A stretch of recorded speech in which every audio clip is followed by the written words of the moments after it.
Santo Tomás de Aquino. Suma de Teología. Tomo primero. Cuestión 81. Sobre la sensualidad.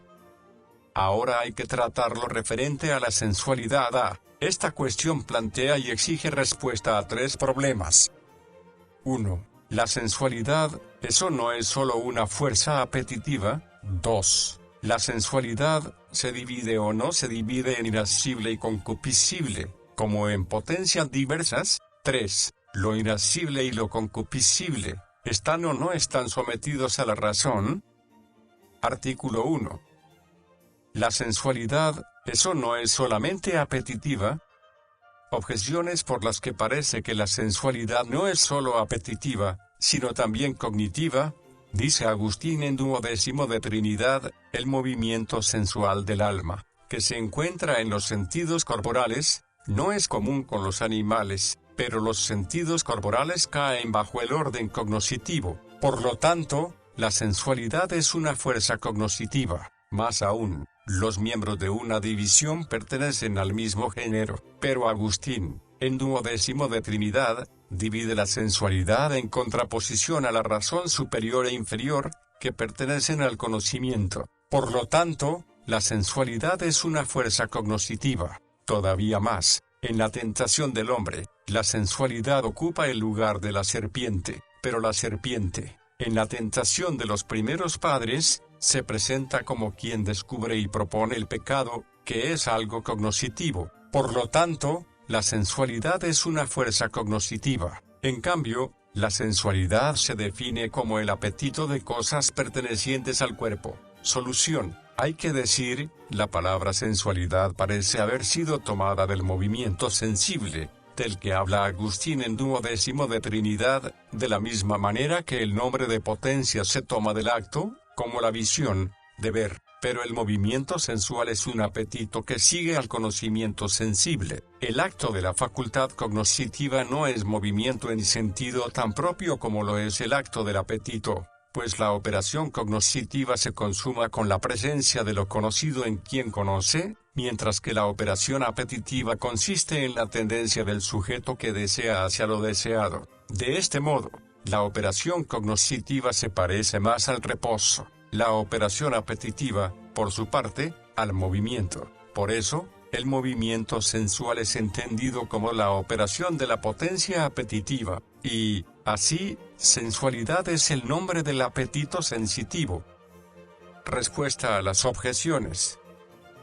A la primera hay que decir, cuando Agustín dice que el movimiento sensual del alma tiende hacia los sentidos corporales, no da a entender que los sentidos del cuerpo estén bajo la sensualidad, sino, más bien, que el movimiento de la sensualidad es una cierta inclinación hacia los sentidos corporales, por cuanto deseamos lo que ellos perciben. Así, los sentidos corporales pertenecen a la sensualidad como anticipación. A la segunda hay que decir, la sensualidad se divide contra la razón superior e inferior por cuanto convienen en el acto de mover, pues la facultad cognoscitiva, a la que le pertenece la razón superior y la inferior, es motriz, como también la apetitiva, a la que pertenece la sensualidad. A la tercera hay que decir, la serpiente no solamente descubre y propone el pecado, sino que también impulsa a cometerlo. En este sentido, la sensualidad está simbolizada por la serpiente. Artículo 2. El apetito sensitivo, ¿se divide o no se divide en irascible y concupiscible, como en potencias diversas? Objeciones por las que parece que el apetito sensitivo no se divide en irascible y concupiscible, como en potencias diversas. Como se dice en Segundo de Ánima, una misma potencia tiene por objeto cosas contrarias, como la vista tiene lo blanco y lo negro, pero lo conveniente y lo perjudicial son contrarios. Por lo tanto, como el objeto del apetito concupiscible es lo conveniente, y, en cambio, el del irascible lo perjudicial, parece que una misma potencia del alma es irascible y concupiscible. Más aún, el apetito sensitivo no tiene por objeto más que lo conveniente a los sentidos, pero lo conveniente a los sentidos es el objeto concupiscible. Por lo tanto, no hay ningún apetito sensitivo diferente del concupiscible.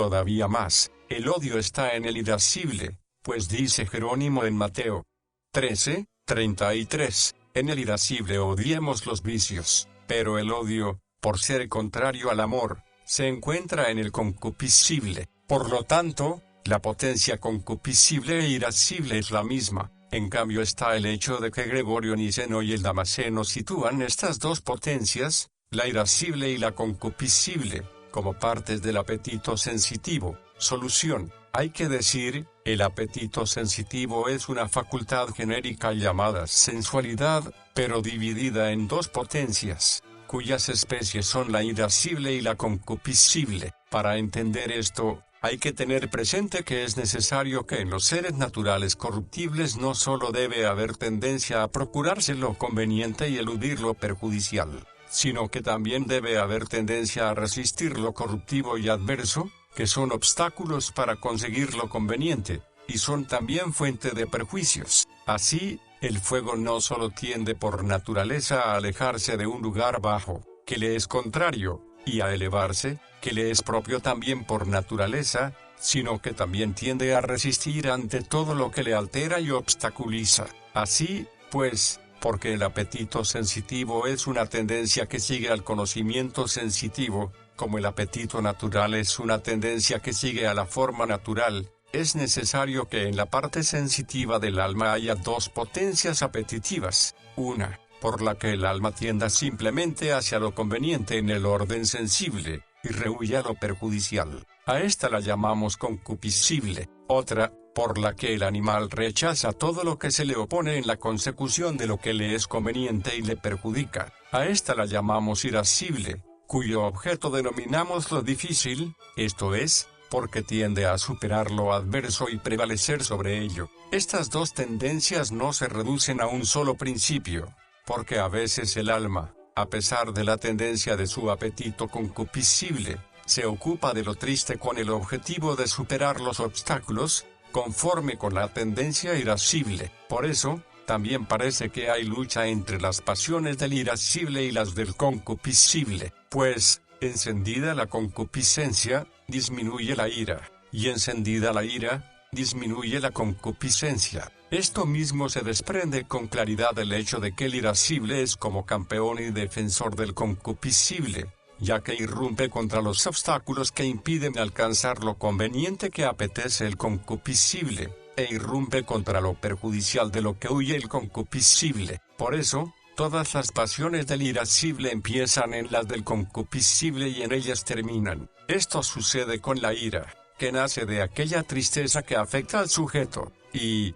lograda su venganza, se convierte en alegría. Por lo mismo, las peleas de los animales responden a lo concupiscible, como puede ser el alimento o los apareos. Respuesta a las objeciones.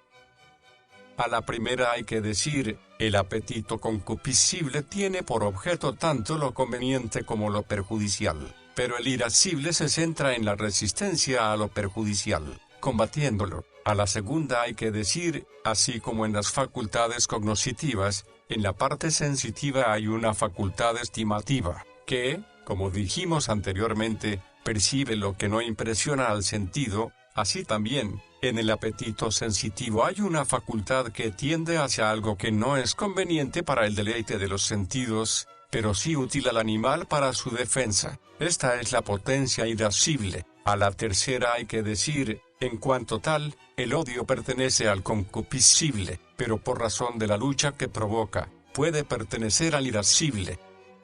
Artículo 3. Lo irascible y lo concupiscible, ¿están o no están sometidos a la razón? Objeciones por las que parece que lo irascible y lo concupiscible no están sometidos a la razón. El irascible y el concupiscible son partes de la sensualidad, pero la sensualidad no obedece a la razón, por eso es simbolizada con la serpiente, como dice Agustín en Duodécimo de Trinidad. Por lo tanto, el apetito irascible y el concupiscible no están sometidos a la razón. Más aún, cuando se obedece a alguien, no se le contradice, pero el irascible y el concupiscible contradicen a la razón, según aquello del apóstol en Romanos 7:23. Veo otra ley en mis miembros que contradice a la ley de mi espíritu, Por lo tanto, el irascible y el concupiscible no están sometidos a la razón, todavía más, así como la facultad apetitiva es inferior a la parte racional del alma, así también es inferior la potencia sensitiva, pero la parte sensitiva del alma no está sometida a la razón, pues no oímos ni vemos cuando queremos. Por lo tanto, igualmente las potencias del apetito sensitivo,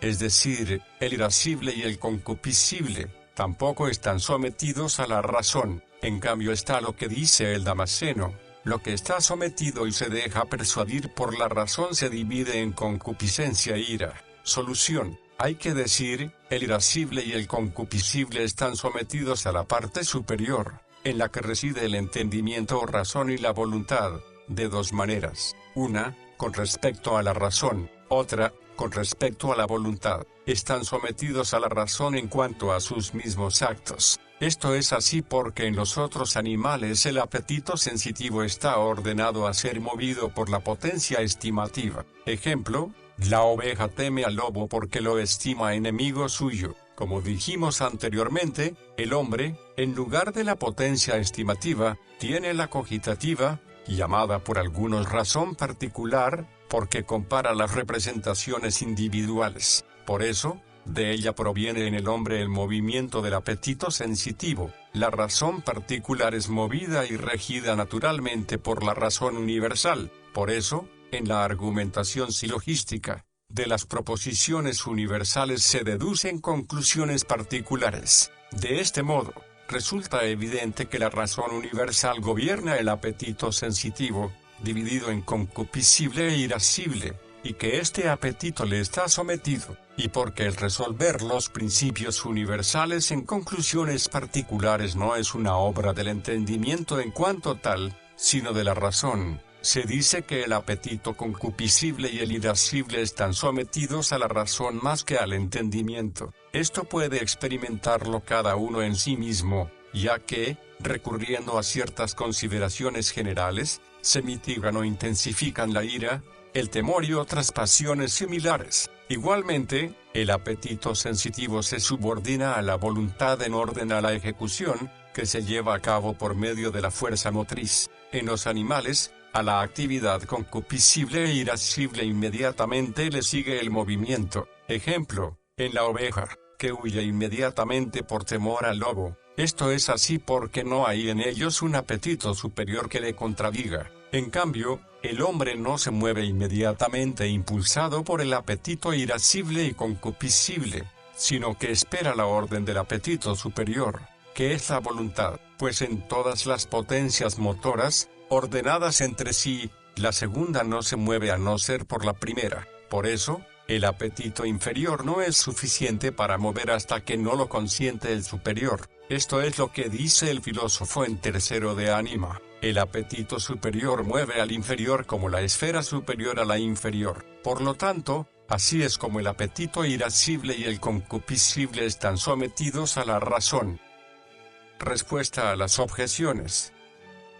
A la primera hay que decir, la sensualidad está simbolizada por la serpiente en lo que se refiere a aquello que le corresponde por razón de la parte sensitiva. En cambio, el irascible y el concupiscible indican, más bien, el apetito sensitivo por parte del acto, al que son instigados por la razón, como dijimos. A la segunda hay que decir, el filósofo en Primero de Politicorum dice, en el animal es observable tanto el poder despótico como el político. El alma domina al cuerpo con despotismo, y el entendimiento domina al apetito con poder político y regio, pues se llama dominio despótico el que se ejerce sobre los siervos, los cuales no disponen de ningún medio para enfrentarse a las órdenes de quien ordena, ya que no tienen nada propio. En cambio, el poder político y regio es el ejercido sobre hombres libres, los cuales, aunque estén sometidos al gobierno de un jefe, sin embargo,